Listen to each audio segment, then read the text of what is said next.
Hello and welcome to this videocast for subscribers to davidicke.com.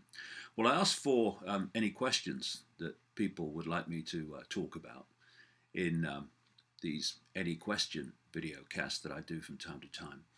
And well, inundate is not the word. I got nearly 1,000 from various sources, and I'll work through them as the weeks go on. But one of the one of the main topics that people wanted to talk about was the leadership campaign for the British Labour Party, and particularly the guy called Jeremy Corbyn.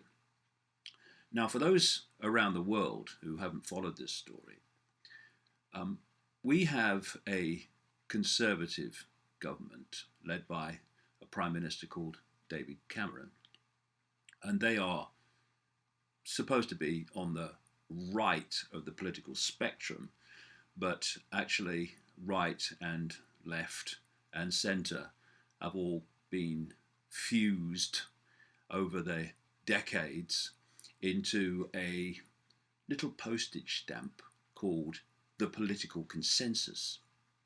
And basically, they're all to the right.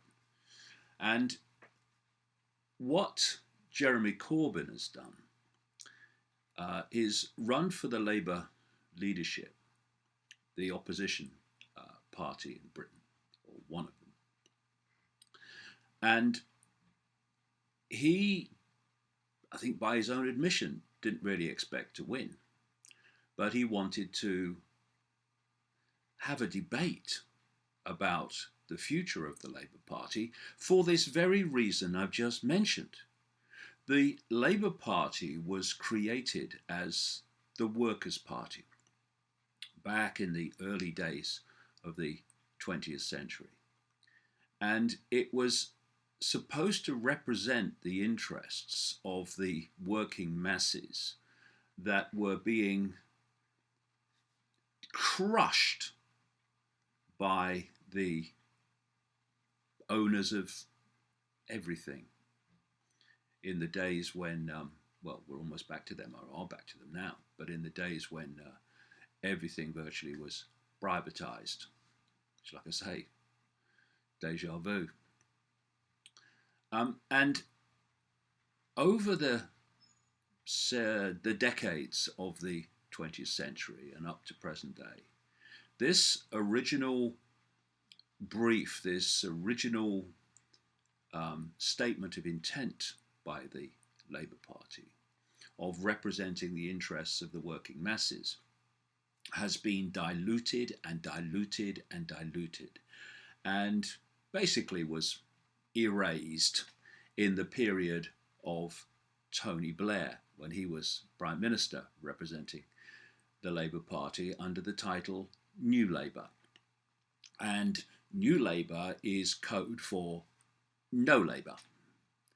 And so this fusion took place. And then we had this Liberal Party that became the Liberal Democrats, and they were, before the last election, in coalition government with the right-wing Conservative Party.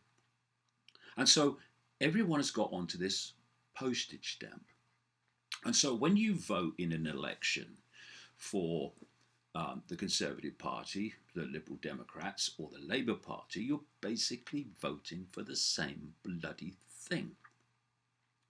So what Jeremy Corbyn has done has come in and started to speak in support of the mission that the Labour Party set out with, to represent the workers as opposed to the owners of capital and the owners of the system. What has happened, however, is that instead of just entering the debate, he's now the favourite to win. And a lot of the questions are, is Jeremy Corbyn the kind of saviour? Is he going to turn the country around to a more fair and just society? Well, yes and no. And I'll explain what I mean by that. The no is the big one, because there has to be a fundamental re-evaluation of everything before any true change and transformation can take place. But is Jeremy Corbyn saying some things that need saying? Yes. And this is the point. People are saying of Jeremy Corbyn that if he gets to lead the Labour Party, then the Labour Party will never again be a party of government. It will destroy the Labour Party. Now, here's my point. And it is, what is the point of getting into government if all you're going to do is what basically the party you replaced in government was doing? What's the point? Well, the Labour Party's in government now, yeah, and it's going to do exactly the same as the Conservative Party did before. So what's the point? Nothing's going to change, because there's no debate, because the consensus says this is how it is, and everyone says, well, basically this is how it is, despite a bit of rhetoric to try to give the illusion of choice. And you look at the United States example. They've got two parties, more than 300 million people, and they have a choice between two parties actually run by the same and controlled by the same people. And so we see, oh, right-wing George Bush, boy George Bush, oh yeah, he's terrible, and we're going to get rid of him, and we're going to bring Obama in. He's left-wing, he's a Democrat, he's different. No, he's not, as we've seen from what's unfolded. It's just been the continuation of the same thing. And so on that basis, the emergence of Jeremy Corbyn as a voice giving a different angle on things, like the opposition to austerity, which is nothing more than crushing the people, like they were doing that in the days that actually triggered the emergence of the Labour Party. And it's putting another point of view to challenge this manipulated, engineered consensus.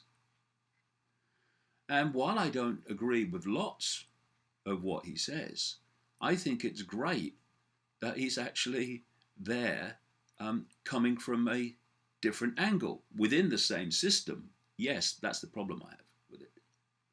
But it's coming from another angle, and it's giving some kind of voice to those the system and the political consensus is crushing. And so if he never got into government, well, how is that going to be any different in the outcome for the people, the population, to a Labour leader coming in with the credibility to be Prime Minister, becoming Prime Minister, and then doing the same as the party he replaced? Let's at least have some kind of debate. Let's have some kind of challenge to this consensus, which is destroying the lives of so many people.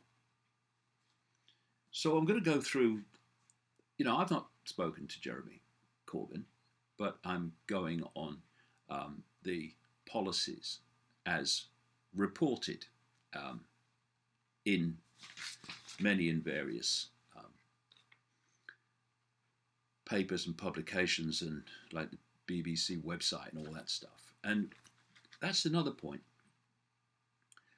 When war criminals like Tony Blair and his cronies that took us into the Iraq war and slaughter on a blatant lie, when the spinners who span that story to